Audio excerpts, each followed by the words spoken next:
Assalamualaikum warahmatullahi wabarakatuh. Perkenalkan kami dari, kelompok, penelitian. Di sini ada saya Syamdabila Malam dan Asyita Audi Maharani. Nah, di sini kami, akan meneliti tentang distribution online yang akan dijelaskan oleh Asyita.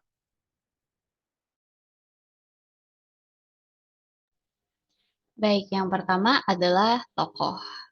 Di sini John Suller adalah seorang peneliti, penulis, fotografer, dan profesor psikologi yang mengkhususkan diri pada pendekatan interdisipliner terhadap pertumbuhan pribadi di era teknologi. Suller menerima gelar sarjana psikologi dari State University of New York di Stony Brook pada tahun 1977. Kemudian, Suller melanjutkan pendidikan doktoralnya di bidang psikologi klinis dari State University of New York di Buffalo pada tahun 1982.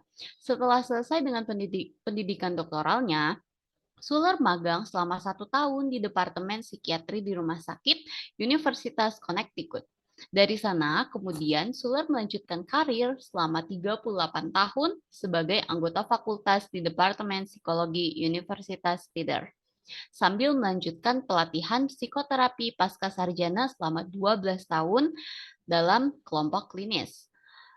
Filosofi pengajaran Suller menekankan pentingnya penerapan psikologi dalam kehidupan sehari-hari, termasuk pemahaman yang lebih baik mengenai diri sendiri, hubungan interpersonal, bagaimana budaya mempengaruhi kita, dan kehidupan secara umum.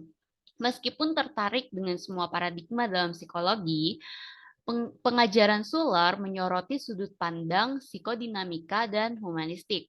Tema yang selalu Suller usung dalam penelitian dan juga pengajarannya adalah bahwa psikologi dapat menghasilkan pengetahuan tidak hanya melalui metode ilmiah tradisional, tetapi juga melalui introspeksi, observasi partisipan, wawancara, dan studi kasus yang mendalam. Next adalah kajian pustaka. Distribution online adalah bagaimana orang mengatakan dan melakukan hal-hal di dunia maya yang tidak biasanya mereka katakan dan lakukan di dunia nyata. Mereka menjadi lebih santai, merasa tidak terkekang, dan mengekspresikan diri mereka secara lebih terbuka. Menurut Suller pada tahun 2004, terdapat 2 aspek yang menggambarkan disinhibition online, yaitu benign disinhibition online dan toxic disinhibition. Benign disinhibition adalah terjadi ketika seseorang berbagi hal-hal yang sangat pribadi, mengungkapkan emosi yang rahasia, ketakutan, harapan, kadang menunjukkan kebaikan dan kemurahan hati, kadang dengan caranya sendiri melalui daring untuk menolong orang lain. Sedangkan toxic disinhibition muncul dalam penggunaan bahasa kasar, kritik yang keras, kemarahan, kebencian, bahkan ancaman, terkadang juga berbentuk cyberbullying atau harassment. Bisa juga orang mengunjungi situs pornografi, kriminalitas, dan kekerasan, teritori yang tidak pernah mereka eksplorasi di dunia nyata.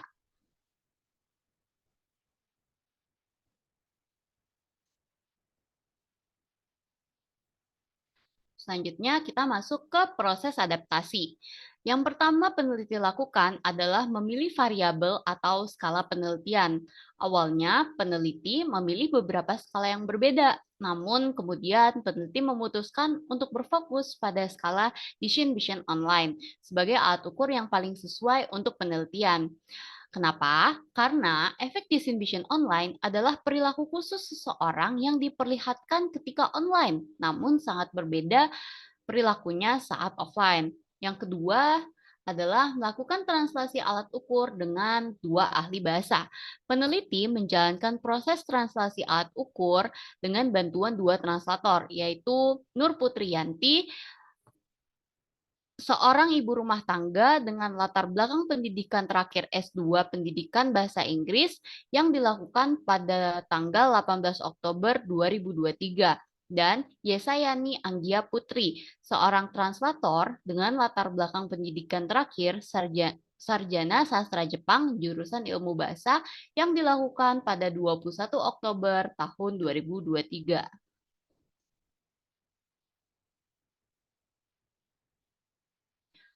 Kemudian, proses yang ketiga adalah melakukan sintesis. Hasil translasi dari kedua translator kemudian disintesis untuk menghasilkan alat ukur yang tepat dan akurat. Kemudian yang keempat, proses yang keempat yaitu melakukan expert judgment dengan ahli. Peneliti melakukan expert judgment untuk menyempurnakan instrumen sehingga layak untuk mengambil data dengan bimbingan dari dosen pembimbing yang ahli, yaitu Nida Muti Anissa, SPC, MA. Seorang dosen psikologi dengan latar belakang pendidikan terakhir, Magister Psikologi yang dilakukan pada tanggal 30 Oktober 2023.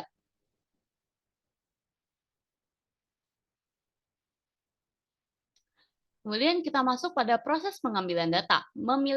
Yang pertama adalah memilih sampel. Sampel penelitian dalam penelitian ini adalah remaja usia 15 sampai 19 tahun. Dikarenakan remaja merupakan pengguna media sosial yang selalu beraktivitas dan berinteraksi dengan satu sama lain. Media sosial merupakan candu bagi remaja. Semakin aktif di media sosial akan semakin keren dan gaul menurut Putri Nurwati Budiarti pada tahun 2016. Card dan Hayes pada tahun 2015 menyatakan tujuan dari penggunaan internet adalah untuk bersosialisasi, berkomunikasi, berinteraksi dengan menggunakan media sosial. Intensitas yang semakin sering dan lama dalam penggunaan media sosial dapat meningkatkan kemampuan interaksi sosial, dan pada saat yang sama, interaksi dengan orang lain meningkatkan pengetahuan tentang diri individu. Makin luas diri publik individu, makin terbuka individu pada orang lain, dan makin akrab hubungan individu dengan orang lain, menurut Rahmat pada tahun 2005. Hal ini juga dimungkinkan berpengaruh pada perilaku seseorang ketika melakukan komunikasi secara online. Proses pengambilan data yang kedua adalah menyebarkan link Google Form. Penelitian ini dilaksanakan daring atau online melalui survei Google Form yang disebar dengan tujuan mempersingkat waktu dan menghemat biaya. Penelitian ini menggunakan kuesioner tertutup, yaitu kuesioner dengan jawaban yang sudah ditetapkan oleh peneliti dengan tujuan agar jawaban responden sesuai dengan kebutuhan peneliti. Selanjutnya akan dijelaskan oleh Syamda. Baik, kita lanjutkan. Nah, selanjutnya itu adalah pengumpulan hasil data responden. Peneliti mendapatkan 123 responden, namun terdapat 16 responden yang tidak sesuai dengan kriteria usia peneliti. Lalu melakukan analisis data. Peneliti kemudian melakukan analisis data menggunakan SPSS, namun 16 responden yang tidak sesuai tidak diikut sertakan. Lalu hasil dari pengolahan data ini mencakup evaluasi validitas dan reliabilitas alat ukur yang digunakan. Nah, selanjutnya itu ada validitas. Di sini ke-11 item yang terdapat di distribution online menurut Schuler dinyatakan valid karena R-hitung setiap item melebihi daripada R-table. Nah, penelitian ini menggunakan uji validitas yang berguna untuk mengetahui kevalitan alat ukur yang digunakan.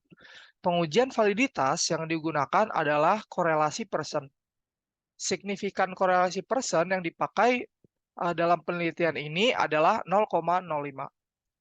Apabila nilai signifikan lebih kecil daripada 0,05, maka item pernyataan tersebut valid, dan apabila nilai signifikannya lebih besar daripada 0,05, maka item pernyataan tersebut tidak valid, menurut Ghazali tahun 2016. Setelah melakukan uji validitas, selanjutnya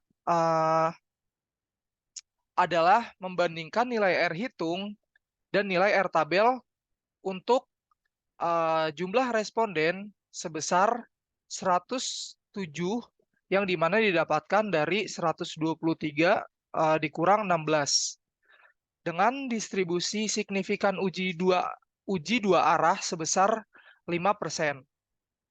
Diketahui bahwa Airtable untuk N yaitu 107 adalah DF sama dengan N kurang 2, yaitu 107 dikurang 2 sama dengan 105. Dengan distribusi signifikan 0,05 adalah 0,1599. Nah, selanjutnya adalah reliabilitas. Nah, peneliti ini peneliti ini menggunakan uji reliabilitas yang bertujuan untuk mengetahui konsistensi dalam keakuratan alat ukur. Alat ukur tersebut dikatakan memiliki reliabilitas yang baik ketika nilai Cronbach's alpha yang ada bernilai lebih besar daripada 0,6 menurut Azwar tahun 2013. Nilai koefisien reliabilitas berada di antara nilai 0 hingga 1. Nilai reliabilitas yang semakin mendekati angka 1, maka alat ukur yang ada dikatakan semakin reliable. Berdasarkan data di atas, diketahui bahwa skala distribution online memiliki nilai reliabilitas sebesar 0,736. Angka Cronbach alpha tersebut melebihi 0,6 sehingga skala distribution online pada penelitian ini dikatakan reliable. Nah, selanjutnya ada kendala dalam penelitian. Nah, salah satu kendala yang dihadapi peneliti dalam proses pengambilan data pada penelitian ini adalah kurangnya kontrol terhadap responden yang tidak melihat kriteria untuk mengisi Google Form tersebut, di mana 16 responden terdapat 16 responden yang memiliki umur di atas 19 tahun. Namun, data responden tersebut yang usianya tidak sesuai kriteria tidak dimasukkan dalam proses pengolahan data. Nah, kesimpulan dari penelitian ini, peneliti melakukan adaptasi alat ukur skala distribution online karena peneliti ingin melihat apakah remaja umur 15 sampai 19 tahun lebih memilih untuk berinteraksi dengan orang lain melalui media sosial daripada secara langsung. Proses adaptasi melibatkan pemilihan skala, translasi, expert judgment, uji validitas, dan uji reliabilitas. Hasil analisis data tersebut disimpulkan bahwa ke-11 item yang berada dalam skala pengukuran distribution online dinyatakan valid dan reliable. Walaupun nilai Cronbach alpha-nya sebesar 0,736 dikategorikan sebagai reliable yang tinggi. Nah, sekian presentasi dari kami. Apabila ada kurang atau salah kami mohon maaf. Wassalamualaikum warahmatullahi wabarakatuh.